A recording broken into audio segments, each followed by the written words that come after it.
Good morning students.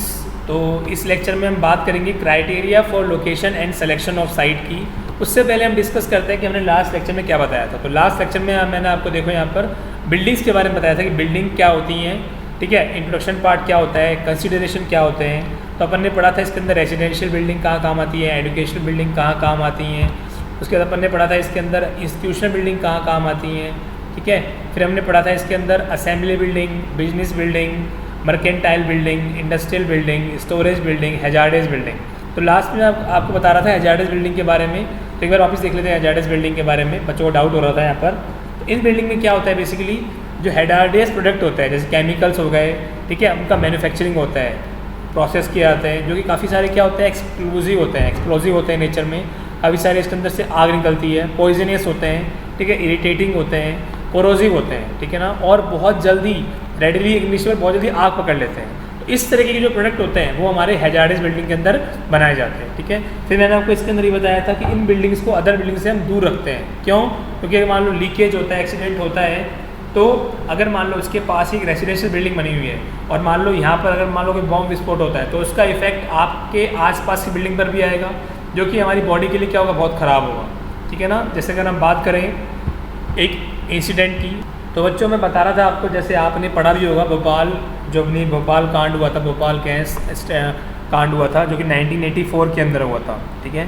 तो वहाँ पर मिथाइल आइसोसाइनेट गैस निकली थी और वहाँ पर जितने भी लोग काम कर रहे थे बहुत सारे लोगों की जाने गई थी। ऐसे अभी अपने हैदराबाद के अंदर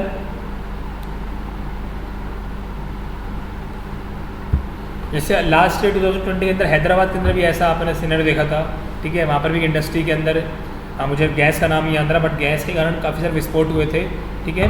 तो इसलिए इस जो बिल्डिंग्स को है इनको दूर रखा जाता है, ठीक है। अब हम बात करते हैं इस लेक्चर में कि क्या क्या क्राइटेरिया होते हैं, क्या क्या सिलेक्शन और साइट होते हैं, मतलब जहाँ बिल्डिंग बनाने जा रहे हैं क्या उसका क्राइटेरिया है, किस तरह की लोकेशन होनी चाहिए, किस तरीके की साइट होनी चाहिए, ठीक है। अब इसके अंदर बात करते हैं, जो पहला इंपॉर्टेंट एस्पेक्ट हम बात करने जा रहे हैं रेसिडेंशियल बिल्डिंग के बारे में बात करते जाते हैं। तो सबसे पहले बात करते हैं सिलेक्शन ऑफ गुड साइट की, ठीक है ना। उसके अंदर क्या क्या है, जैसे मान लो कॉस्ट ऑफ बिल्डिंग, ठीक है ना।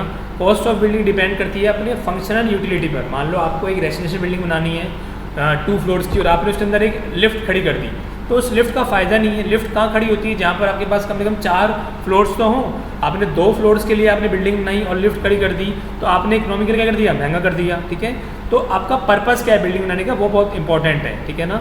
अब इसके अंदर अगर आपने जो सिलेक्शन ऑफ साइट है उसको प्रॉपर तरीके से नहीं किया है तो हो सकता है कि जो आपका एक्सपेंडिचर है वो काफ़ी महंगा हो जाए, ठीक है, और आपके लिए वो अनहेल्दी भी होगा और अनकम्फर्टेबल लाइफ कंडीशन भी आपको देगा। तो it is very important to finance your building first. आपका बजट कितना है उसके अकॉर्डिंग आप बिल्डिंग को बनाना चालू कीजिए। आपकी रिक्वायरमेंट क्या है, आपका पर्पस क्या है बिल्डिंग बनाने का, ये सब चीज़ों का आपको ध्यान रखना होगा बच्चों, ठीक है। फिर हम बात करते हैं कि जो पॉइंट्स हैं, कुछ जो पॉइंट्स हैं जो कि सिलेक्शन, जब हम साइट सिलेक्शन करते हैं उसके लिए काम में आते हैं। पहला पॉइंट देखते हैं हम, देखो बच्चों यहाँ पर जो साइट होती है मेरी वो प्रॉपर डेवलप्ड होनी चाहिए, ठीक है।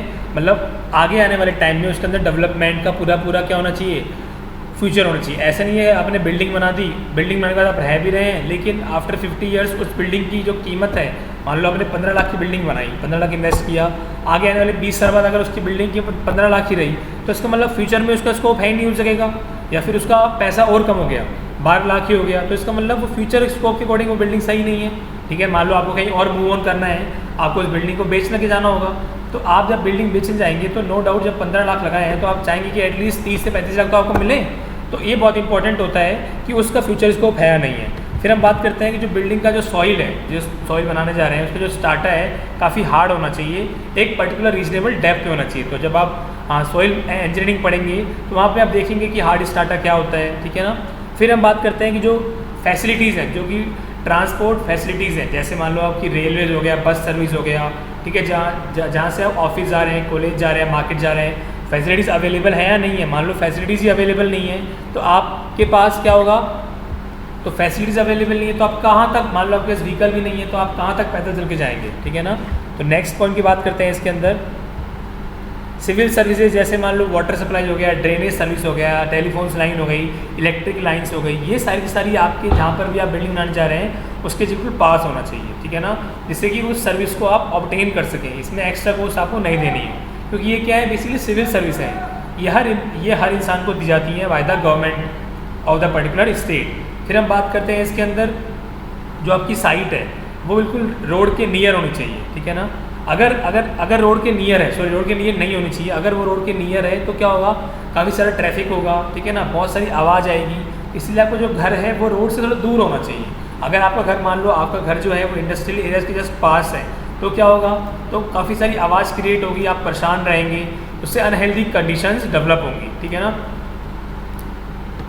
नेक्स्ट बात करते हैं इसके अंदर कि जो आपका एनवायरनमेंट है, जो आप जहाँ बिल्डिंग बनाने जा रहे हैं, जो साइट है वो काफ़ी प्लीजिंग होना चाहिए, काम होना चाहिए, आसपास शांति होना चाहिए। मैंने पहले बताया लास्ट पॉइंट में कि अगर मान लो बिल्डिंग बनाने जा रहे हैं और उसके पास इंडस्ट्री खड़ी हुई है, तो इंडस्ट्री में इतनी सारी मशीन्स लगी होती हैं, उसकी आवाज़ आएगी तो आपको डिस्टर्ब करेगी, ठीक है, तो वो हमारी सेहत के लिए अच्छा नहीं है। उसके बाद ओरिएंटेशन बहुत इंपॉर्टेंट रोल प्ले करता है कि उसके अंदर प्रॉपर लाइट आ रही है नहीं आ रही, एयर आ रही है नहीं आ रही, ठीक है। उसके बाद रेजिडेंशियल हाउसेज साइट जो भी होते हैं वो कॉमर्शियल रोड से दूर होना चाहिए। मैंने बताया आपको, अगर आपके रोड्स पर ही, अगर मान लो आपका जो घर है वो आपके रोड्स मेन रोड पे बना हुआ है, तो वहाँ पर क्या होगा, ट्रैफिक का बहुत ज़्यादा आवागमन होगा।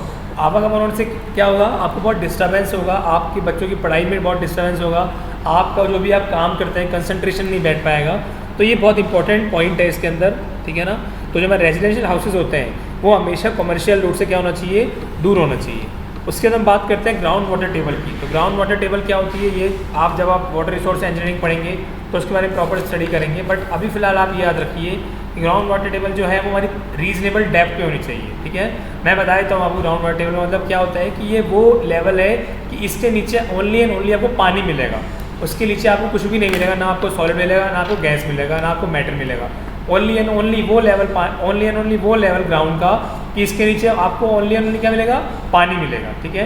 फिर हम बात करते हैं इसके अंदर, it should be at least 1 metre below level of the bottom of the foundation, ठीक है। तो जो आपके मकान बिल्डिंग की फाउंडेशन है उस फाउंडेशन से कम 1 मीटर तो नीचे ये होना ही होना चाहिए। फिर हम बात करते हैं कि जो हाई वोल्टेज पावर ट्रांसमिशन है, वो जो लाइन है, जैसे आपने देखा होगा ट्रांसफॉर्मर्स जो घर के सामने लगे होते हैं, अगर वो घर के सामने लगे हुए हैं, ठीक है ना, तो वो हमारे के लिए बहुत ज़्यादा हानिकारक है। तो बच्चों हम बात कर रहे थे कि आपका घर के पास में high voltage power transmission line बिल्कुल नहीं होनी चाहिए। जैसे मैंने बताया आपको ट्रांसफॉर्मर्स, कभी कभार क्या होता है, जैसे बहुत मौसम ख़राब हो जाता है तो लाइट चली जाती है, बिजली भी गिरती है, तो उसके कारण क्या होता है, हाई वोल्टेज के कारण क्या होता है, बहुत ज़्यादा आप कह सकते हो कि एक इंसान की वहाँ पर हानि हो सकती है, ठीक है ना, बोल सकते हैं ना जन धन हानि, तो वहाँ पर एक जन धन हानि की प्रॉब्लम क्रिएट हो सकती है। तो आप जहाँ पर भी आप साइड पे घर बनाने जा रहे हैं, ये बात तो ध्यान रखिए कि वहाँ पर आसपास कोई भी ट्रांसफार्मर अवेलेबल नहीं हो, थोड़ी दूरी पर हो, कोई दिक्कत नहीं है, ठीक है। उसके बाद हम बात करते हैं नेक्स्ट पॉइंट क्या है हमारा, कि जो हमारा साइट है वो वाटर के रिगार्डिंग, मतलब आसपास पॉन्ड ना हो, वाटर लॉग एरिया नहीं होना चाहिए। यहाँ पर एक वर्ड है वाटर लॉग। वाटर लॉग का मतलब क्या होता है कि पानी का इकट्ठा हो जाना, ठीक है ना। पानी अगर एक जगह इकट्ठा हो जाता है तो क्या होता है आपको पता ही है, बहुत सारे मक्खी, मच्छर, छोटे छोटे कीटाणु, छोटे छोटे मच्छर पैदा हो जाएंगे, ठीक है। तो वो क्या करते हैं, वो आपकी लाइफ को क्या करेंगे, अनहेल्दी करेंगे, ठीक है ना। तो इसलिए ये चीज़ें बहुत इंपॉर्टेंट है कि जो आपका घर है, जो उसकी साइट है, उसका जो डिस्टेंस है वो आपके पॉन्ड से, वाटर लॉग एरिया से काफ़ी दूर होना चाहिए, ठीक है। फिर हम बात करते हैं हमारे साइट के नेक्स्ट पॉइंट की। तो जैसे आप शॉपिंग करते हो, ठीक है, तो शॉपिंग करने के लिए अगर मान लो आपको अपने घर से 10 किलोमीटर जाना पड़ रहा है, ठीक है, मैं बात कर रहा हूँ बी क्लास सिटीज़ की, बी और सी क्लास सिटीज़ की, I am not talking about Delhi और I am not talking about Bangalore, मैं बात कर रहा हूँ अभी अलवर शहर की बात करता हूँ। नो डाउट दिल्ली के अंदर भी, क्योंकि दिल्ली में क्या है, बहुत सारे लोग रहते हैं तो हर जगह फैसिलिटीज़ अवेलेबल हो जाती है। लेकिन हम बात करते हैं अलवर शहर की, तो अलवर शहर में अगर आपने मकान ऐसी जगह ले लिया कि आपको मेन मार्केट आने में 15 किलोमीटर आना पड़ रहा है, तो ये क्या हो गया, थोड़ा डिस्टेंस वाइज दूर हो गया। तो ट्राई ऐसे करें, ऐसी जगह पर लें कि जो आपकी शॉपिंग की फैसिलिटीज़ हैं, ट्रांसपोर्टेशन की फैसिलिटीज़ है, स्कूल की फैसिलिटीज़ है, मेडिकल फैसिलिटीज़ है, वो एक प्रॉपर अप्रोच के अंदर हो, ठीक है ना, एक रीजनेबल अप्रोच में हो। इसके लिए आपको ज़्यादा खर्चा ना करना पड़े, ठीक है ना।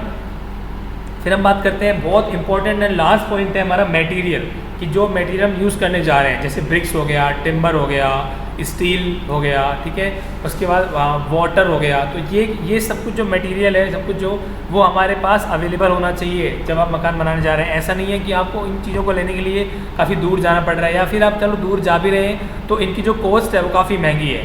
तो ये सब कुछ सफिशिएंट क्वांटिटी में, एक अच्छी क्वालिटी में अवेलेबल होना चाहिए, ठीक है ना। इससे क्या होगा कि जो आपका घर है वो काफ़ी क्या इकोनॉमिकली अच्छा बनेगा, ठीक है ना। तो ये कुछ पॉइंट्स थे अपन ने डिस्कस किए। इन पॉइंट्स के अंदर अपन ने क्या डिस्कस किया बच्चों, इन पॉइंट के अंदर अपन ने डिस्कस किया कि जब आप घर बनाने जा रहे हैं, बिल्डिंग खड़ी करने जा रहे हैं, तो उसके अंदर जो क्राइटेरिया है वो किस तरीके से होना चाहिए और साइट का सिलेक्शन हम किस तरीके से करते हैं। ठीक है बच्चों, चलो मिलते हैं नेक्स्ट वीडियो में, तब तक के लिए बाय बाय, टेक केयर।